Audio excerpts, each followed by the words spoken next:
Hello listeners, welcome to interviews with రేడియోఖుషి.com. Cine ప్రముఖుల మనోభావాలను తెలుసుకునే కార్యక్రమం ఇంటర్వ్యూస్ విత్ రేడియోఖుషి.com కు స్వాగతం. మీతో ఉన్నాడు your favourite RJ Varaprasad. Rallapalli Venkata Narasimharao ఈ పేరు వినగానే మనకు ఒక అద్భుతమైన నటుడు జ్ఞాపకం వస్తాడు. ఆయనే మన రాళ్లపల్లి.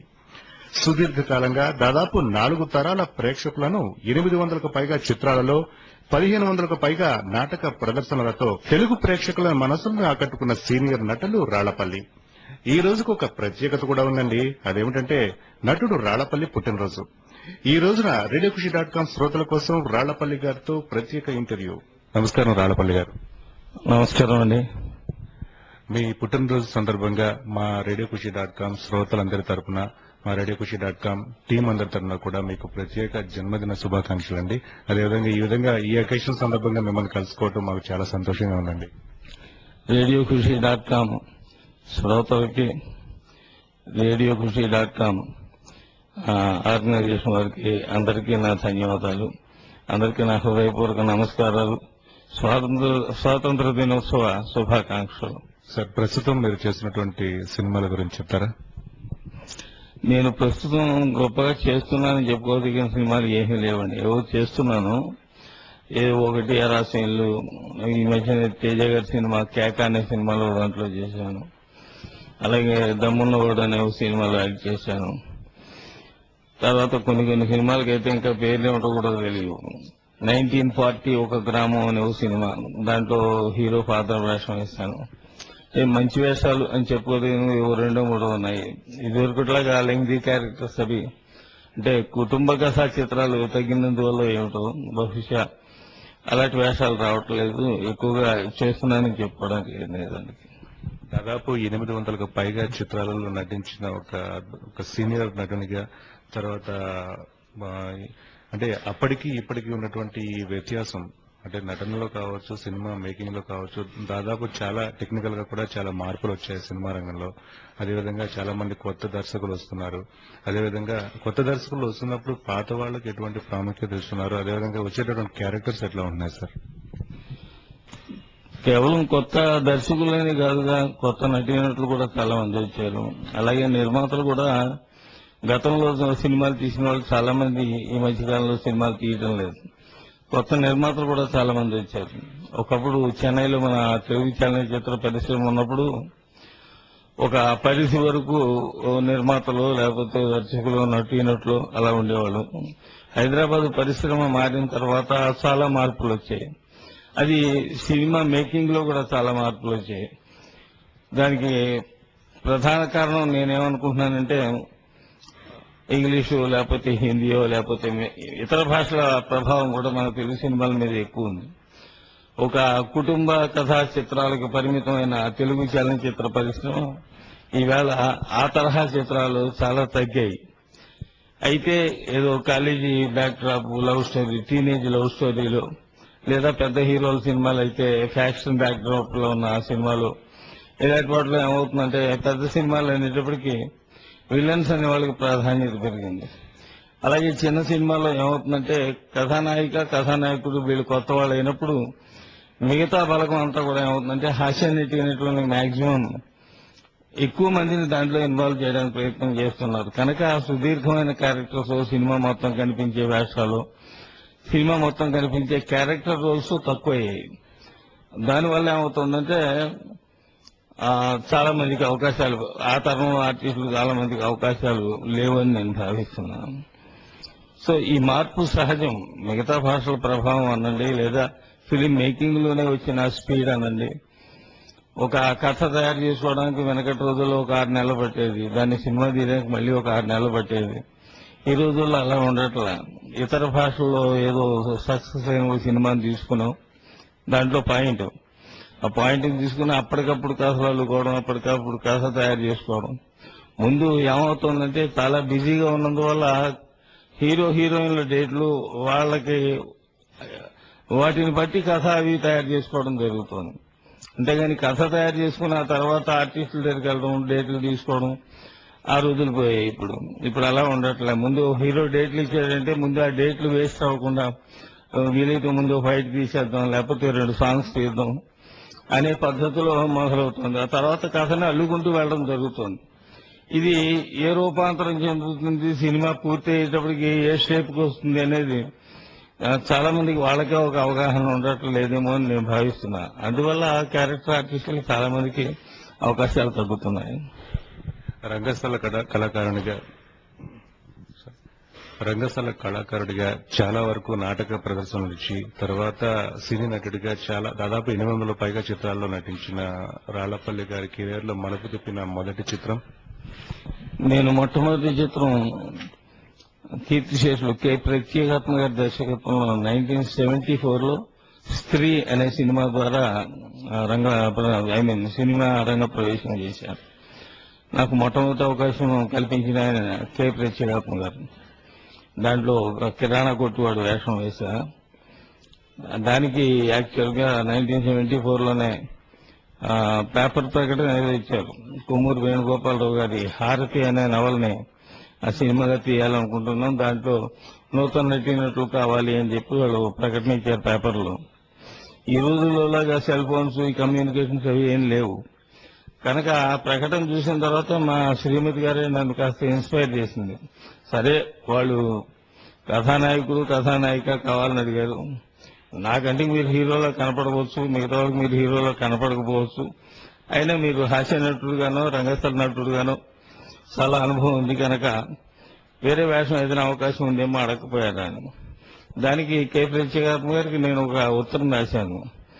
అందులో ఏంటంటే, నా ఎత్తు 6 అడుగులు ఉండదు, నా ముఖం చంద్రబింబంలాగా అందంగా ఉండదు, నేనేం హీరో పర్సనాలిటీ కలిగిన వాడిని కాదు, కానీ రంగస్థలం మీద అనుభవం ఉంది, ఏదైనా అవకాశం ఉన్నట్టయితే ఇప్పించవలసిందని చెప్పి మొత్తం టోటల్ గా నెగిటివ్ గానే ఒక లెటర్ ఒకటి రాశారు. ఆ ఉత్తరం ఆయన బాగా ఇన్స్పైర్ చేసి టెలిగ్రామ్ ఇచ్చి పిలిపించారు. ఈ ఎస్టీడీలు అవి కూడా లేవు కదా, ట్రంకాలు బుక్ చేస్తే హలో హలో హలో హలో అనడంతో సరిపోయేది ఆ రోజుల్లో. పైగా నాకు ఫోన్ కూడా లేదు ఆ రోజుల్లో, నిజం చెప్పాలంటే. సరే, టెలిగ్రామ్ రిసీవ్ చేసుకున్న తర్వాత నేను మద్రాసు వెళ్ళాను. మద్రాసు వెళ్తే అక్కడ డాక్టర్ సి నారాయణ రెడ్డి గారు, రాచకొండ విశ్వనాథ్ శాస్త్రి గారు, కె ప్రత్యేకాత్మ గారు ముగ్గురు స్క్రీన్ టెస్ట్ కండక్ట్ చేశారు ప్రసాద్ స్టూడియోలో. అంటే మీరు ఇదివరకు యాక్ట్ చేసిన నాటకాల్లో యాక్ట్ చేసిన ఏదైనా ఒక సీన్ యాక్ట్ చేసి చూపించండి అని. కెమెరా ముందు భయపడను అది దానికోసం అని చెప్పి వాళ్ళు ప్రసాద్ స్టూడియోలోనే కెమెరా పెట్టి లైట్ అవి వేసి ఒక టెస్ట్ చేశారు. చాలా బాగుందన్నారు వాళ్ళు. తర్వాత పనికొస్తాడు అన్నారు నారాయణ రెడ్డి గారు. తర్వాత స్క్రీన్ మ్యాగజైన్ వచ్చేది బాంబే నుంచి, సినిమా దీనికి సంబంధించి. దాంట్లో కె ప్రత్యేకాత్మ ఇది introducing Rallapalli Venkata Narasimharao a new comedian అని చెప్పి పెద్ద ప్రకటన అది కూడా ఇచ్చారు. అలాగా ఆ సినిమాలో మొట్టమొదటిసారిగా నాకు వేషం చేయడం జరిగింది. మొదటి బ్రేక్ ఎప్పుడు వచ్చిందండి? నాకు మొదటి బ్రేక్ అంటే ఆర్టిస్ట్ గా గుర్తింపు వచ్చింది ఊరమ్మడి బతుకుల సినిమా ద్వారా అన్నది. ఎందుకంటే ఆ సినిమాకి జాతీయ స్థాయిలో ఉత్తమ ప్రాంతీయ చిత్రంగా అవార్డు వచ్చింది. అలాగే రాష్ట్ర స్థాయిలో బంగారు నంది అవార్డు గెలుచుకుంది. ఆ నాటకంలో నాకు ఉత్తమ సహాయ నటుడుగా, ఆ సినిమాలో నాకు ఉత్తమ సహాయ నటుడుగా నంది అవార్డు కూడా వచ్చింది. సో పరిశ్రమలో గుర్తింపు వచ్చింది నాకు ఊరమ్మడి బతుకుల సినిమా ద్వారా. బట్ కమర్షియల్ గా నాకు బ్రేక్ ఇచ్చింది మాత్రం బాపు గారి దర్శకత్వం వహించిన తూర్పు వెళ్లి రైలు సినిమా. ఆ సినిమా రిలీజ్ అయిన తర్వాత ప్రేక్షకుల్లోనూ లేకపోతే ప్రయాణంలో ట్రైన్లో చేస్తున్నా మీరు చూడండి చూడదు అని చెప్పి నన్ను గుర్తుపట్టడం, నా డైలాగ్ లిమిటేట్ చేయడం. ఆ రోజుల్లో కాలేజ్ స్టూడెంట్స్ కూడా వేలు అలివేలు అలివేలు మంగ తయారు మీ అక్క ఎక్కడే అని చెప్పి చాలా మంది ఇమిటేట్ చేస్తూ ప్రోత్సహించేవాళ్ళు. సో కమర్షియల్ గా నాకు బ్రేక్ ఇచ్చింది మాత్రం తూర్పు వెళ్లి రైలు సినిమా. మీరు చేసిన 800 సినిమాల్లో ముఖ్యంగా చాలా గుర్తు పెట్టుకోవాల్సినటువంటి సినిమాలు అభిలాష, ఏప్రిల్ 1 విడుదల, బడ్జెట్ పద్మనాభం, ఖైదీ, 2006, తర్వాత శ్రీ కనక మహాలక్ష్మి రికార్డింగ్ డాన్స్, శ్రీవారికి ప్రేమలేఖ, అన్వేషణ. వీటిలో విభిన్నమైనటువంటి క్యారెక్టర్స్ తో ప్రేక్షకులు చిరస్థాయిగా గుర్తుంచుకునేటట్టుగా ఒక మంచి క్యారెక్టర్స్ చేయడం జరిగింది కదండి. వీటన్నిటిలో కన్నా ఈ కనక మహాలక్ష్మి రికార్డింగ్ డాన్స్ లో ఉన్నటువంటి సిలోన్ సుబ్బారావు క్యారెక్టర్ ప్రేక్షకుల్ని చాలా బాగా ఆకట్టుకుందండి. సో ఆ క్యారెక్టర్ గురించి, తర్వాత ఆ అవకాశం వంశీ గారి డైరెక్షన్ లో వచ్చిన సినిమా కదా అది. వంశీ గారి దగ్గర నుంచి అవకాశం మీకు ఎలా వచ్చింది, ఆ వివరాలు చెప్తారా? వంశీ గారితో నేను మొట్టమొదటి సినిమా యాక్ట్ చేసింది సితార్ సినిమా అండి. సితార సినిమాలో పగటి వేషగాళ్ళం నేను, సాక్షి రంగారావు గారు, దమ్ము గారు, హీరో వేషం వేసిన సుమన్ గారు మేమంతాను. సో మొదటి సినిమా నాకు మొదటి అవకాశం వచ్చింది వంశీ గారి దగ్గర సితార. ఆ తర్వాత ఆయన సినిమాలు లేడీస్ టైలరు వీటన్నిటిలోనూ యాక్ట్ చేశాయి. ఈవెన్ ఏప్రిల్ 1 విడుదల వీటన్నిటిలోనూ. మీరు చెప్పిన ఈ కనక మహాలక్ష్మి రికార్డింగ్ డాన్స్ ట్రూప్ లో యాక్చువల్ గా డాన్స్ ట్రూప్ లో ఒకటిగా మొదటి నుంచి ఆఖరి దాకా ఉండాల్సిన న్యాయంగా ఆ రోజుల్లో కాస్త బిజీగా ఉన్నందువల్ల రాళ్లపల్లి గారు లేకపోతే నాకు సినిమా ఏమిటి, ఆయన ఉండాలి నా దాంట్లో అనే ఉద్దేశంతో ఆ శిలం సుబ్బారావు క్యారెక్టర్ అనేది ఆయన క్రియేట్ చేశారు. అది క్రియేట్ చేసి నేను నిజానికి ఆ సినిమాలో ఎక్కువ రోజులు వర్క్ చేసిన లేదు. అంతా కలిపి ఒక 5-6 రోజులు వర్క్ చేసి ఉంటానేమో. అంతకుముందు అన్వేషణ లాంటి సినిమా దాదాపు 20 రోజులు అలా పనిచేసిన సందర్భాలు ఉన్నాయి. అలాగే ఓ సితార సినిమా కానీ. ఈ శిలోన్ సుబ్బారావు అనేది ఒక ముఖ్యంగా చలనచిత్ర పరిశ్రమలో కళ్ళెదురకుండా కనిపించే క్యారెక్టర్లో ఒకటి ఆ శిలోన్ సుబ్బారావు అనేవాడు. వాడి దృష్టిలో వాడు చాలా గొప్పవాడిగా పోజు కొడుతూ ఉంటాడు. నిజానికి ఓ టచ్ అప్ బాయ్ వాడు. కేవలం హీరోల దగ్గర వాళ్ళ దగ్గర అద్దం చూపించి తడిపట్ట వాళ్ళకి ఇచ్చి మొహం టచ్అప్ చేసుకోవడానికి క్లాత్ ఇచ్చేవాడు వేషం. సో వీళ్ళు కనక మహాలక్ష్మి రికార్డింగ్ డాన్స్ ట్రూప్ అనేది ఒక పల్లెటూరుకు సంబంధించింది, లేదా రాజమండ్రి, కాకినాడ లాంటి చిన్న టౌన్ కి సంబంధించింది.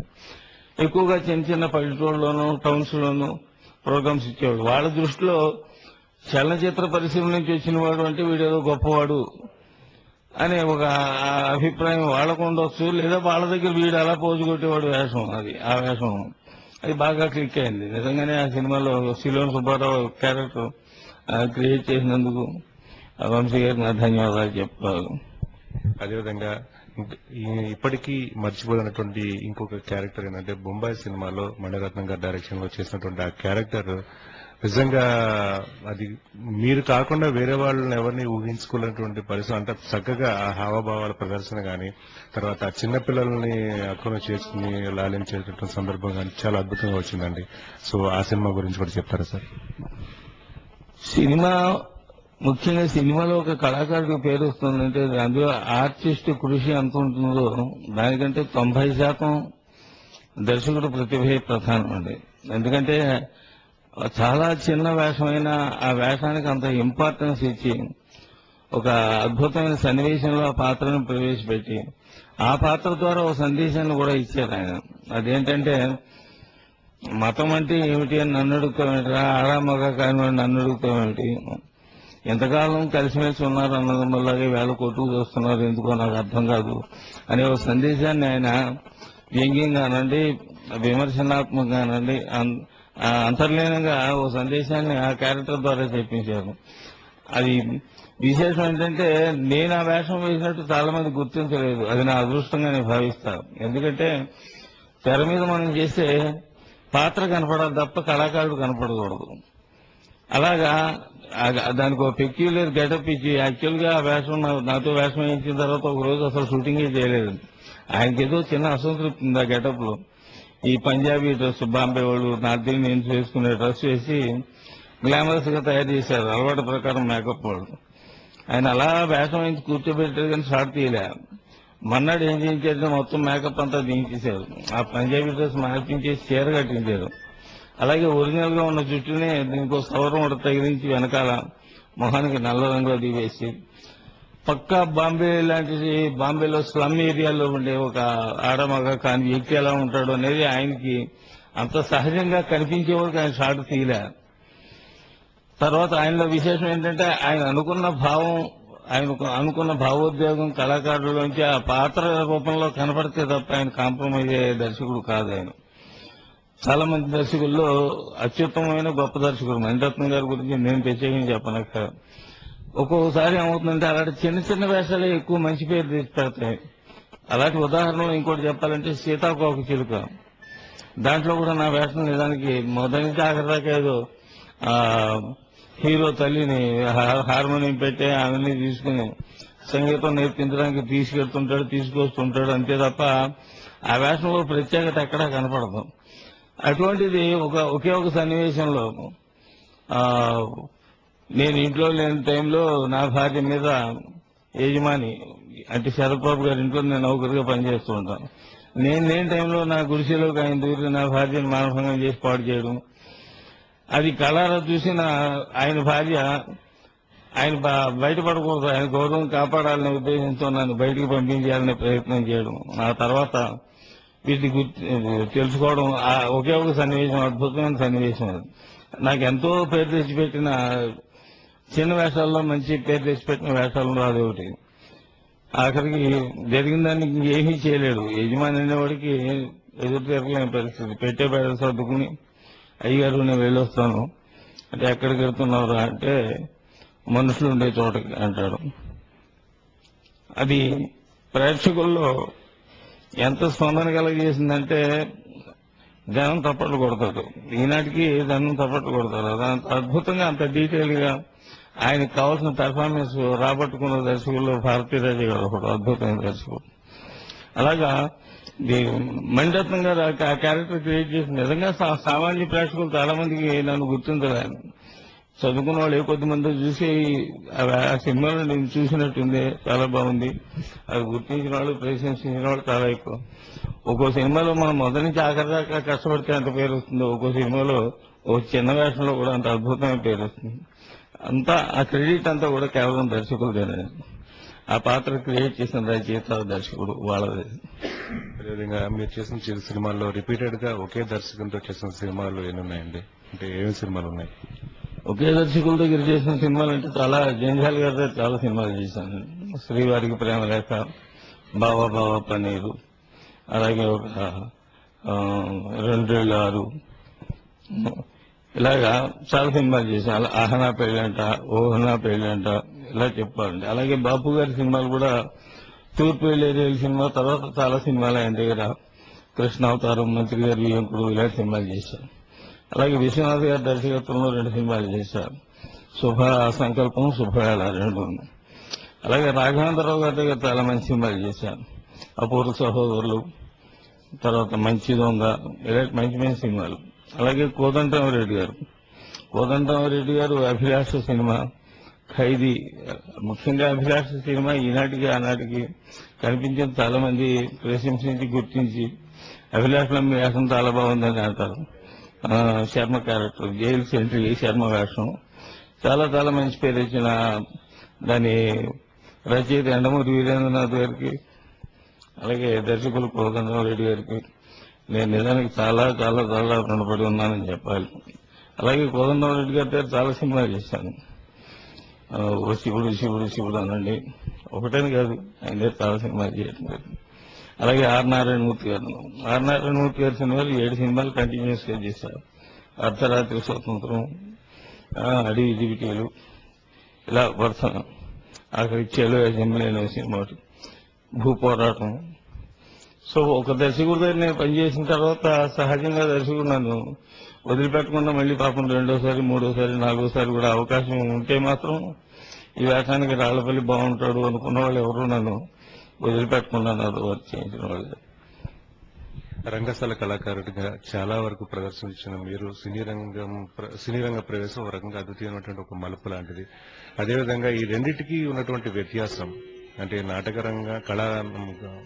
రంగస్థల కళాకారునిగా చాలా వరకు ప్రదర్శనలు ఇచ్చారు. అదేవిధంగా ఒక సినీ రంగ ప్రముఖునిగా, సినీ రంగ చలనచిత్ర నటునిగా చాలా వరకు సినిమాల్లో కూడా నటించడం జరిగింది కదండి.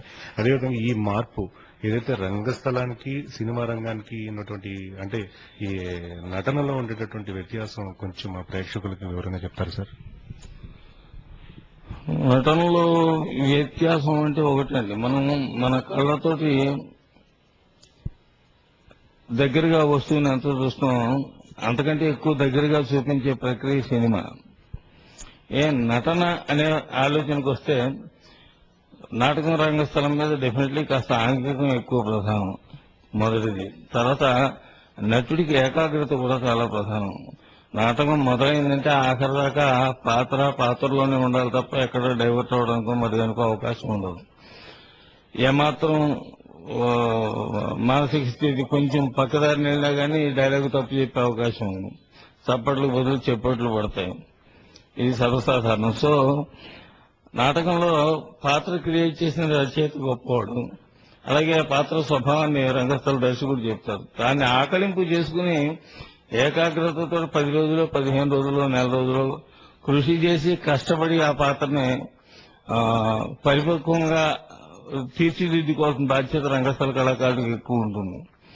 బట్ అదే సినిమాకి వచ్చేటప్పటికి ఏమవుతుందంటే సినిమాలో మాక్సిమం డైరెక్టర్, టెక్నీషియన్స్ వాళ్ళ సహా ఈనాడు ఎంత పెద్ద స్టార్ అయినా ఎవరైనా సరే అది టెక్నీషియన్స్ క్రెడిట్ అవుతుందండి. ఒక అందవిహీనమైన వస్తువుని అందంగా చూపించే ప్రక్రియ సినిమా అనే దానికి అక్కడ గుర్తుపెట్టుకోవాల్సింది ఒకటే, ఒకసారి మనం ఒక పాత్రలో ఒక సీన్ చేసిన తర్వాత లేదా ఆ పాత్ర స్వభావాన్ని మనం ఒకసారి ఆకలింపు చేసుకున్న తర్వాత దాన్ని మర్చిపోకుండా ఆ క్యారెక్టరైజేషన్ అనేది గుర్తుపెట్టుకోవాలి. దాని స్వభావం, దాని నాగరికత, దాని సభ్యత, అది ఎలా ప్రవర్తిస్తుంది అనేది మనం కూడా మర్చిపోకుండా ఉండాల్సిన అవసరం మాత్రం సినిమాల్లో ఎక్కువ ఉంటుంది. సినిమాల్లో మాక్సిమం మనం తప్పు చేస్తే మళ్ళీ సరిదిద్దుకునే అవకాశం ఉంది. అదే రంగస్థలం మీద తప్పు చేస్తే సరిదిద్దుకునే అవకాశమే ఉండదు. సో రంగస్థల కళాకారుడికి ఏంటంటే ఏకాగ్రత చాలా ప్రధానం అండి. ఏకాగ్రత చాలా ప్రధానమైంది. అంతేకాదు రంగస్థలం మీద ఏంటంటే మనం కేవలం మన వేషం కోసం మనం చేయట్లే, మన పక్కన ఉన్న ఆర్టిస్టులు వాళ్లతో అవగాహన కూడా సంపూర్ణంగా అవసరం. సినిమాలో అది అవసరం లేదు. ఇప్పుడు నాకు ప్రత్యేకంగా ఒక క్లోజ్ షాట్ తీసుకోవాలనుకుంటే దర్శకుడు క్లోజ్ షాట్ తీసుకుంటాడు. ఆ టైంలో పక్క ఆర్టిస్ట్ నా మీద ఆలోచించాల్సిన అవసరం ఉండదు. మళ్లీ వాడి క్లోజ్ షాట్ వచ్చినప్పుడే వాడు ఒకసారి రీకలెక్ట్ చేసుకోవాలి, నా పాత్ర స్వభావం ఏమిటి, ఎలా చేశాను ఇదివరకు, ఇప్పుడు ఎలా చేయాలి. ఆ కంటిన్యూటీ అనేదాన్ని మాత్రం మిస్ అవ్వకుండా కళాకారుడు జాగ్రత్త పడాల్సి వస్తుంది సినిమాల్లో. అది రంగస్థలం మీద అలా కాదు, కంటిన్యూటీ ఉంటుంది. ఎందుకంటే నాటకం మొదలైన తర్వాత ఆఖరి దాకా అదే కంటిన్యూటీ మూడ్లో ఉండాల్సి వస్తుంటుంది. అలాగే ప్రేక్షకుల స్పందనను బట్టి ఇన్స్పైర్ అవుతాడు రంగస్థలం మీద కళాకారుడు. ఆ ఇన్స్పిరేషన్ మరింత ఉత్సాహాన్ని ఇస్తుంది. సో ఆర్టిస్ట్ ఇన్వాల్వ్మెంట్ కూడా రంగస్థలం మీద ఎక్కువ పెరిగే అవకాశం ఉంటుంది. ఇక్కడ సినిమాలో ఏంటంటే ఇన్వాల్వ్మెంట్ తెచ్చుకోవాల్సి వస్తుంది. అక్కడ ప్రత్యక్షంగా ప్రేక్షకుడు అంటూ ఎవడు ఉండడు. ఓన్లీ దర్శకుడు అనేవాడు ఓకే అంటే ఓకేనే. ఆ తర్వాత నిజంగా దాని స్పందన ఎలా ఉంది అని చేస్తున్నప్పుడు అనుభవం మీద ఏమవుతుందంటే మనం చేస్తున్నప్పుడే మనకు తెలుస్తుంది ఈ వేషం బాగుందా బాగోలేదా, ఎలా చేస్తున్నాం, దీనికి ప్రేక్షకుల స్పందన ఎలా ఉంటుంది. మనకు ఒక అవగాహన ఉండవచ్చు, కానీ at the same time cinema ప్రేక్షకుల్లోకి వస్తే గానీ మనకు పరిపూర్ణమైన స్వరూపం ఏమిటనేది మనకు అర్థం కాదు. ఆ వ్యత్యాసం ఉంది. ఇక్కడ టెక్నీషియన్స్ ఎక్కువ కాన్సన్ట్రేట్ చేస్తారు మన మీద, అక్కడ ఆర్టిస్ట్ గా మన మీద మనం ఎక్కువ కాన్సన్ట్రేట్ చేయాలి. రిజల్ట్ తర్వాత బయటపడుతుంది, దాని రిజల్ట్ వెంటనే వచ్చేస్తుంది. ఆన్ ది స్పాట్ స్పష్టంగా మనం అప్పటికప్పుడే ప్రేక్షకులే చెప్తారు కదా బాగుంది బాగోలేదు.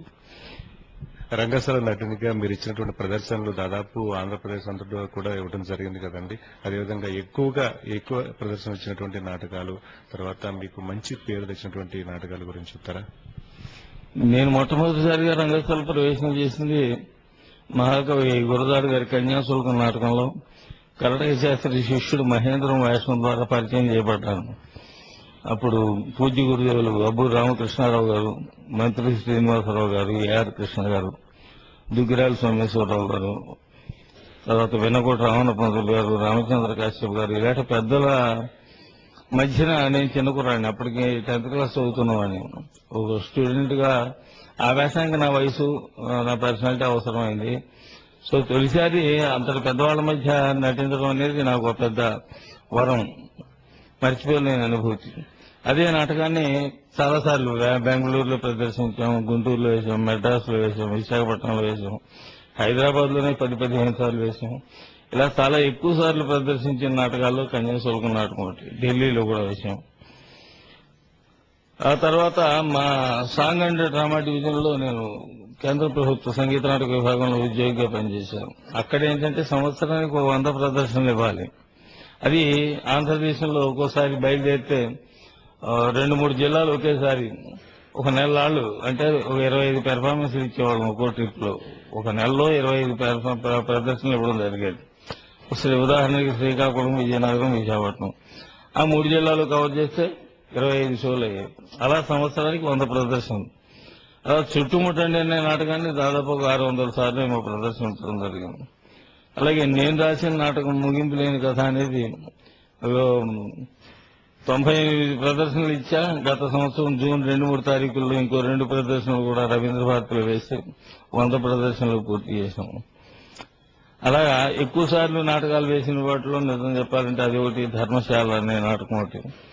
ప్రతాపరుద్రి, తర్వాత మృత్యకటికం, ఇలా చాలా ఉన్నాయి. మహాశిల్పి, ఆచార్య నాగార్జున, అది ఆ ప్రకారంగా నెంబర్ ఆఫ్ పెర్ఫార్మెన్సెస్ ఇవ్వడం జరిగింది. అసలు ఈ కళారంగం వైపు మీరు ఆకర్షితులు అవడానికి కారణం ఏంటండి? అసలు ఈ మొదటి బీజం ఎప్పుడు పడింది అసలు? నేను రాసపల్లి అని ఒక చిన్న పల్లెటూరులో పుట్టానండి. తూర్పుగోదావరి జిల్లా పత్తిపాడు మండలం రాసపల్లి అని చాలా చిన్న పల్లెటూరు. ఆ ఊళ్ళో నేను నా ఊహ తెలిసే వరకు ఆ ఊళ్ళో కరెంటు లేదు, ఒక టెలిఫోన్ అంటే ఏమిటో మాకు తెలియదు, బస్సు అంటే ఏమిటో తెలియదు, ట్రైన్ అంటే ఏమిటో తెలియదు, అలాంటి పల్లెటూరు. ఆ ఊళ్ళో యాక్చువల్గా ఈ పగటి వేషగాళ్ళు వస్తూ ఉండేవాళ్ళు సంవత్సరానికి ఒకసారి. వచ్చినప్పుడు వాళ్ళు ఏంటంటే నెల 15 రోజులు ఉండి రోజుకో తరహా వేషం, ఉదాహరణకి ఆంజనేయుడు, రాముడు, సీత, అలాగే ఓ తాటకి, లేకపోతే ఏదో కాశీ కావిడని ఒకటి, ఇలా రకరకాల వేషాలు వేసేవాళ్ళు.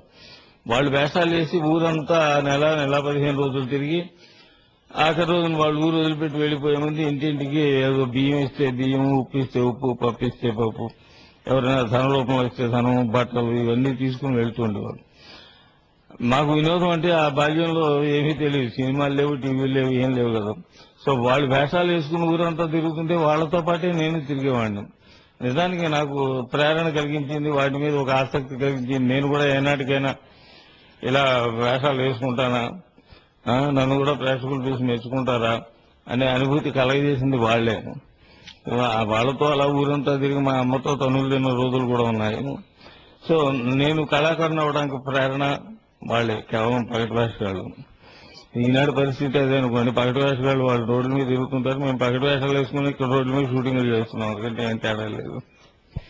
ఒక సీనియర్ నటునిగా చలనచిత్ర అవకాశాల కోసం, తర్వాత ఆర్టిస్ట్ గా అవ్వాలనుకునే వాళ్ళకి, అంటే నూతన కళాకారులకి మీరు ఇచ్చేటటువంటి సందేశం ఏదైనా ఉందా సార్? పట్టుదల, ఏకాగ్రత ముఖ్యమైందండి, ప్రధానమైంది. అవకాశాలు వెనకటి రోజుల్లో కూడా అందరికీ ఒకేసారి స్టార్స్ అయిన వాళ్ళు కాదు, ఒకేసారి ఆకాశం నుంచి ఏదో ఊడిపడలే వేషాలు. చాలా స్ట్రగుల్ అయిన తర్వాత ఆర్టిస్టులుగా నిలదొక్కుని పేరు తెచ్చుకున్న వాళ్ళు చాలా మంది ఉన్నారు. ఉదాహరణకు నాగభూషణం గారు లాంటి ఆర్టిస్ట్ చూస్తే ఆయనకి బ్రేక్ రావడానికి దాదాపు 30 years పట్టింది. అలాగే వేషాల కోసం తిరిగి సైకిళ్ల మీద పూట గడవక అవస్థలు పడి తర్వాత పెద్ద స్టార్స్ అయిన వాళ్ళు కూడా చాలా మంది చెన్నైలో ఉన్నారు. అలాగే నిరుత్సాహపడద్దు, మొట్టమొదటి విషయం. మన అదృష్టాన్ని పరీక్షించుకుంటూ మన పరిశ్రమను మనం చేస్తూ అవకాశాల కోసం ప్రయత్నం చేయడంలో తప్పలేదు. అలా అని కేవలం ప్రయత్నాలతో ఊరుకోకుండా నేనేమంటానంటే ఆ కాలాన్ని దాన్ని సద్వినియోగం చేసుకుని రంగస్థలం మీద ఏదైనా ఒక ప్రాక్టికల్ గా మనల్ని మనం యాక్టివ్ గా ఉంచుకోవడం అనేది చాలా ఇంపార్టెంట్ అని నేను భావిస్తున్నాను. 4 రోజులు సినిమాలో వేషం కోసం తిరిగి వాడు వేషం ఇవ్వలేదు కనుక మనం ఎందుకు పనికిరామేమో అనుకోకుండా ఆ టైంని ఏ రంగస్థలంలోనూ, ముఖ్యంగా ఓ నాటకంలో వేషం వేయండి. ఓ నాటకంలో వేషం వేయడం వల్ల ఏమవుతుందంటే ఒక ఇన్స్టిట్యూట్ లో ట్రైనింగ్ అయినంత అనుభవం వస్తుంది. సో కళాకారుడు రాటు పెడతాడు, వాడిలో ఉన్న నిరుత్సాహం పోతుంది. వాడితో పాటు మరో 4 కళాకారులు కలిసి పనిచేస్తుంటే ఏమవుతుందంటే వాళ్ళు కొంత ఇన్స్పైర్ చేసినట్టు అవుతుంది. తను ఎంతో వాళ్ళ నుంచి నేర్చుకునే అవకాశం లభిస్తుంది. నాటకంలో వేషం వేయడం అంటే 2 తెలుస్తాయి, ఒకటి వాట్ టు డూ, ఇంకోటి ఏంటంటే వాట్ నాట్ టు డూ, 2 తెలుస్తాయి. ఎదుటివాడు తప్పు చేస్తే మనకు తెలుస్తుంది, మన తప్పు మనకు తెలియదు. సహజంగా మన తప్పు ఎదుటివాడికి తెలుస్తుంటుంది. సో మనలో తప్పులు ఏమిటి సవరించుకోవడానికో లేకపోతే ఎదుటివాడిలో ఉన్న తప్పుల్ని మనం గుర్తించి మనల్ని మనం బాగు చేసుకోవడం కోసం రంగస్థలం చాలా ఉపయోగపడుతుంది. అందుచేత అవకాశాలు రాలేదని చెప్పి మనిషి ఎవడం నిరుత్సాహపడకూడదు, దానికి సమయం కావాలి. మన కృషి మనం చేస్తూ ఉండాలి, అది ప్రాప్తం ఎప్పుడు అవుతుంది. కేవలం కళాకారులు అవుదామని ఇండస్ట్రీకి వచ్చి నిర్మాతలు అయిన వాళ్ళు ఉన్నారు, అలాగే నిర్మాత అవుదామని వచ్చి కళాకారులు, దర్శకులు అయిపోయిన వాళ్ళు ఉన్నారు. సో దీనికి గమ్యం ఏమిటి అనేది మన చేతిలో లేదు, గమ్యం ఎక్కడో రాసే ఉంది, అది వేరే సంగతి. కాకపోతే మనం నిరుత్సాహపడకుండా కృషి చేయడం అనేది మాత్రమే ప్రధానమైన అంశం. దాన్ని వయసును ఈవేళ దాటిపోతే ఈ రోజు మళ్లీ రాదు, గడిచిపోయిన ఏ నిమిషం తిరిగి రాదు. సో సమయాన్ని దుర్వినియోగం చేసుకోకుండా లేదా ఈ నిరుత్సాహంతో ఏదో వ్యసనాలకి దానికి బానిసలు అయిపోకుండా వాళ్ళని వాళ్ళు యాక్టివ్ గా ఉంచుకోవడం కోసం రంగస్థలం మీద లేకపోతే మధ్యం మీద కృషి చేస్తూ ఉండడం అనేది మాత్రం ఈ తరం జనరేషన్ అందరికీ చేయాల్సిన అవసరం ఉందని నేను భావిస్తున్నాను. ఎందుకంటే ఒకప్పటి పరిస్థితులు ఇప్పుడు పరిస్థితులు వేరు. ఇప్పుడు కాంపిటీషన్, విపరీతమైన కాంపిటీషన్ ఉంది. నిజం చెప్పాలంటే మనకి హైదరాబాద్ లో సందుకో దర్శకుడు ఉన్నాడు, ఇంటికో ఆర్టిస్ట్ ఉన్నాడు, అలా ఉన్నారు. వీళ్ళకి సినిమాల్లో అందరికీ అవకాశాలు ఉన్నాయా అంటే సినిమాల్లో లేవు. సినిమాల్లో లేకపోతే టీవీలో ఉంటాయి. టీవీలోనూ లేవనుకోండి, రంగస్థలం మీద చేయండి. సో కళాకారుడిగా ముందు మీకు తృప్తి అంటూ కలుగుతుంది. ఆర్థికమైన స్థితిగతులు అందరూ స్టార్ట్ అయిపోతామా అంటే ఎవడ ప్రాప్తాన్ని బట్టి వాడు సంపాదిస్తాడు. కీర్తి గాని ధనం గాని, కీర్తి గాని ధనం గాని ప్రాప్తాన్ని బట్టి సంపాదిస్తాము. మన వేళ ఏదో కష్టపడి పనిచేసాం కనుక రేపు స్టూడియో కట్టేద్దామంటే అది అందరికీ సాధ్యం కాకపోవచ్చు. అలాగే కృషి చేసిన వాళ్ళు అందరూ స్టార్స్ కాకపోవచ్చు. బట్ కృషి ఎప్పుడు వేస్ట్ అవ్వదు. మనం చేసిన కృషి ఎప్పుడు కూడా నిష్ఫలం కాదు, నా అభిప్రాయం అది. అంచేత ఎవరిని వాళ్ళు వాళ్ళ వయసుని దాన్ని యాక్టివేట్ చేసుకుంటూ నిరుత్సాహపడకుండా కృషి చేయమని మాత్రమే ఈ తరం వాళ్ళందరికీ కూడా ఇచ్చే సందేశం. అదేవిధంగా దాదాపు 4 తరాల హీరోలతో మీరు పనిచేయడం జరిగింది కదండి. రైట్ ఫ్రమ్ రామారావు గారి దగ్గర నుంచి 4 తరాల హీరోలతో ఇప్పటి వరకు కూడా కొత్త వాళ్ళ వరకు కూడా చేశారు. దీనిపై మీ అభిప్రాయ స్పందన, మీ మనసులోని మాట. ఈ పాత వాళ్ళ దగ్గర నుంచి నేను నేర్చుకున్నదంతా క్రమశిక్షణ అండి. ఎందుకంటే ఒకసారి సెట్లో అడుగుపెట్టిన తర్వాత వాళ్ళకి అదే దేవాలయం, అదే అర్చన, అదే తపస్సు. సో కళ్ళెదురుగుండా మనం చూస్తుండేవాళ్ళం. ఉదయం ఎప్పుడో విగ్గు పెట్టుకుని కిరీటం పెట్టుకుంటే రామారావు గారు సాయంకాలం దాకా విగ్గు తీసేవాడు కాదు, కిరీటం తీసేవాడు కాదు. అలాగే సమయం క్రమశిక్షణ, ముఖ్యంగా 7 గంటలకు షూటింగ్ చేయాలంటే 7ంటికి విత్ మేకప్ ఆర్టిస్టులు రావడం, వచ్చిన దగ్గర నుంచి సీన్ గురించో లేకపోతే తన వేషం గురించో తప్ప ఇతరత్ర ఆలోచనలు ఉండేవి కాదు. ఆ ఏకాగ్రత, తర్వాత సమిష్టిగా మనం చేస్తున్న పని సక్సెస్ఫుల్ కావాలి, మనం చేస్తున్న ప్రోడక్ట్ సక్సెస్ అవ్వాలి, మనం చేస్తున్న వేషం బాగుండాలి. ఈ తపన తాపత్రయం ఆ జనరేషన్ లో చాలా ఎక్కువ ఉండేది. ఆ తాపత్రయం కంటే ఈ రోజుల్లో వీళ్ళంత తొందరగా ఎంత సంపాదిస్తామనే తాపత్రయం చాలా మందిలో కనపడుతుంది. సో కళాకారుడిగా మనం ఎంత కీర్తి తెచ్చుకోవాలి అనేది ఎక్కువ ఆ రోజుల్లో ఆర్టిస్టుల తాపత్రయం. కళాకారుడిగా ఈ రోజుల్లో ఎంత సంపాదించాలనే తాపత్రయం చాలా మందిలో కనపడుతుంది. సో ఒకప్పుడు అందుకే వాళ్ళకి సుదీర్ఘమైన చరిత్ర ఉండడానికి కారణం రామారావు గారు కానీ, నాగేశ్వరరావు గారు, వీళ్ళందరూ 40 సంవత్సరాల పాటు హీరోలుగానో, నిర్మాతలుగానో, స్టూడియో ఓనర్లుగానో స్థిరపడ్డారు. అంటే దానికి కారణం కేవలం వాళ్ళ ఏకాగ్రత, వాళ్ళ పట్టుదల. అలాగే ఆర్టిస్టుగా వాళ్ళు చేసిన కృషి, వాళ్ళ నుంచి మనం నేర్చుకోవాల్సిన ఎంతో ఉంది. అది కాలక్రమేణా ఏమవుతుందంటే ఎవరికి వాడు ఉరుకులు పరుగులు పెట్టడం జరుగుతుంది ఈ జనరేషన్ లో. అలా కాకుండా నేనేమంటానంటే అవకాశం వచ్చినప్పుడు దాంతోపాటు కృషి కూడా చేయాలి. ఆర్టిస్ట్ గా కృషి కూడా చేయాల్సిన అవసరం ఉంది. మనం చేసే మన కీర్తి 10 కాలాల పాటు గుర్తుండిపోవాలి అనే తాపత్రయం కూడా పెంచుకోవాలి డబ్బుతో పాటు. నేను లేదు, డబ్బు ఇవాళ రావచ్చు, రేపు పోవచ్చు. డబ్బు అనేది ఇవాళ రావచ్చు, రేపు పోవచ్చు. కీర్తి అనేది పోదు కదా, కీర్తి అనేది పోదు, కానీ అది శాశ్వతమైంది. సో దానికోసం కూడా కృషి చేయమంట. అది మాత్రం ఈ జనరేషన్ లో ఎందుకో కొంచెం లోపించింది అనిపిస్తుంది. ఎవరికి వాడి ఉరుకులు పరుగులు, ఆ క్రమశిక్షణ అనేది కరువు అవుతుంది కాలక్రమేణా.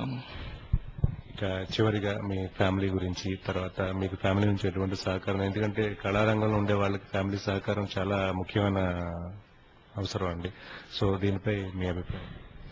అసలు నేను కళాకారుడిగా నాకు ప్రేరణ ఇచ్చింది పగటి వేషగాళ్ళు అయితే, కళాకారుడిగా నాకు సంపూర్ణమైన మద్దతు సహకారం ఇచ్చింది మాత్రం మా శ్రీమతి గారు. ఎందుకంటే కేంద్ర ప్రభుత్వంలో సాంఘం డ్రామాటిజన్ ఆర్టిస్ట్ అని తెలుసుకునే నన్ను వివాహం చేసుకున్నాడు. కాకపోతే ఏంటంటే వివాహం చేసుకున్న తర్వాత పెళ్ళైన నెక్స్ట్ డేనే ఏదో బుర్రకథ చెప్పాల్సి వచ్చింది సికింద్రాబాద్ ఎగ్జిబిషన్ గ్రౌండ్స్ లో. అప్పటికి ఇంకా ఫస్ట్ నైట్ కార్యక్రమం కూడా కాలే. ఆమె తాతగారితో వచ్చింది ఆ ప్రోగ్రాం చూడడానికి. చాలా చాలా నిరుత్సాహపడి ఏదో కేంద్ర ప్రభుత్వ ఉద్యోగం అంటే ఏదో అనుకున్నాను, ఏదో డిక్కీలు కొట్టుకుంటూ మురకలు చెప్పుకోవడమా అని చెప్పి చాలా నిరుత్సాహపడింది. ఆవిడే భవిష్యత్ అన్నించి నన్ను తప్పించాలనే ఆలోచన అనుకుంటాను. నేను సినిమా ఆర్టిస్ట్ అవడానికి ప్రేరణ కలిగించింది అని. నెల తరబడి అవుట్డోర్ షూటింగ్లకు వెళ్ళిపోతుంటాం, కొంపగోడు పట్టించుకోకుండా. అలాంటి టైంలో కూడా తను నాకంటే ఎక్కువ చదువుకున్నది కనుక ఉద్యోగం చేస్తూ పిల్లల్ని తనే జాగ్రత్తగా చూసుకుంటూ వాళ్ళ చదువులకు సహకరిస్తూ నాకు 100% సంపూర్ణమైన సహకారం ఇచ్చింది మాత్రం మా శ్రీమతి. వాళ్ళ సహకారం లేకుండా లేదా ఆవిడ సహకారం లేకుండా నేను ఆర్టిస్ట్ గా మాత్రం పేరు తెచ్చుకోలేదు. అందుకని ఆవిడ బయటకు వెళ్ళి 500 రూపాయల్లో కొనుక్కొచ్చే వస్తువు నేను పెడితే 1500 అవుతాయి. సో ఇంటిని గురించి సంపూర్ణంగా బాధ్యతలన్నీ తీసుకున్నది వాళ్ళే. ఫిల్టర్లో కాఫీ పొడి ఏం తీసుకుని వేయాలంటే నాకు తెలియదు, తాగడం మాత్రమే తెలుసు. వంటలోనో లేకపోతే ఇంటిని సర్దుకోవడంలోనో సరిదిద్దుకోవడంలోనో. నాకు ఏమైనా ఆర్థికమైన స్థితిగతుల్లో లోపాలుంటే అది నా ప్రవర్తన కారణం. ఏమాత్రమైనా కీర్తో లేకపోతే స్థితిగతులు బాగున్నాయంటే దానికి కారణం కేవలం మా శ్రీమతి. సో వాళ్ళ సంపూర్ణ సహకారంతో దైవానుగ్రహం వల్ల ఈ మాత్రం నిలబడి ఉన్నారు. పిల్లల గురించి కూడా చెప్పండి సార్. నాకు ఒకే ఒక అమ్మాయి అండి. అంటే ఇద్దరు అమ్మాయిలు 1994లో పెద్ద అమ్మాయి చనిపోయింది. రష్యా మెడిసిన్ చదవడానికి వెళుతూ దారిలో వైరస్ ఫీవర్ వచ్చి చనిపోయింది, ట్రైన్లోనే చనిపోయింది. రెండో అమ్మాయి ఎంసీఏ పాస్ అయింది, కొన్నాళ్ళు బెల్జియంలో ఉంది, ఇప్పుడు అమెరికాలో ఉంటుంది. మా అల్లుడు ఎంటెక్ పాస్ అయ్యారు ఆయన, వెంకటరామ సుబ్రహ్మణ్య శర్మ అని, చాలా ఉత్తముడు. ఒక మనవరాలు, 3 ఏళ్ల మనవరాలు. త్వరలో ఇంకో మనవడు కూడా పుట్టబోతున్నాడు. అది మా కుటుంబ వ్యవహారం. వాళ్ళ దారిని వాళ్ళు బాగున్నారు. ఏడాదికి ఒకసారి పెడుతుంటాం మా మనవరాల్ని, మా అమ్మాయిని, అల్లుడిని ఒకసారి చూసి వస్తుంటారు 10 రోజులు వాళ్ళ దగ్గర ఉండి. అది నా కుటుంబ వ్యవహారం. మా శ్రీమతి గారు కూడా తరచుగా పెడుతుంటుంది, వస్తూ ఉంటుంది. 6 నెలల కాపురం నాతోటి, 6 నెలల కాపురం మనవరాలతోటి. అది నా కుటుంబ వ్యవహారం. చాలా సంతోషంగా, చాలా బాగుందండి. మీ విలువైన సమయాన్ని కేటాయించి మా రేడియోఖుషి.com శ్రోతలందరితో కూడా మీ మనసులోని భావాలందరినీ పంచుకున్నందుకు మా రేడియోఖుషి.com శ్రోతలందరి తరఫున, మా టీం అందరి తరఫున కూడా మీకు ప్రత్యేక అభినందనలు అండి. అదేవిధంగా భవిష్యత్తులో కూడా మీరు ఇంకా మరిన్ని పుట్టినరోజులు జరుపుకోవాలి అని చెప్పేసి మా రేడియోఖుషి.com టీం అందరి తరఫున, శ్రోతలందరి తరఫున కూడా మీకు ప్రత్యేక అభినందనలు అండి. మీ శ్రోతలకి, మీ రేడియో.com వారికి అందరికీ నా ప్రత్యేకమైన కృతజ్ఞతలు. మరొకసారి స్వాతంత్ర దినోత్సవ శుభాకాంక్షలు. మీ అందరి ఆశీస్సుల వల్ల మరి 4 కాలాల పాటు ఇలాగే ఈ పుట్టినరోజు అనండి, స్వాతంత్ర దినోత్సవం అనేది జరుపుకోవాలని, ఈ రోజున ఏమైనా మంచి పనులు చేయాలని నా సంకల్పం. అవి మొదలు పెట్టాను, చూద్దాం ఇంకా ఎన్ని మంచి పనులు చేయగలుగుతాం. అంతా మీ ఆశీస్సు. ఖుషి ఖుషిగా రేడియో ఖుషి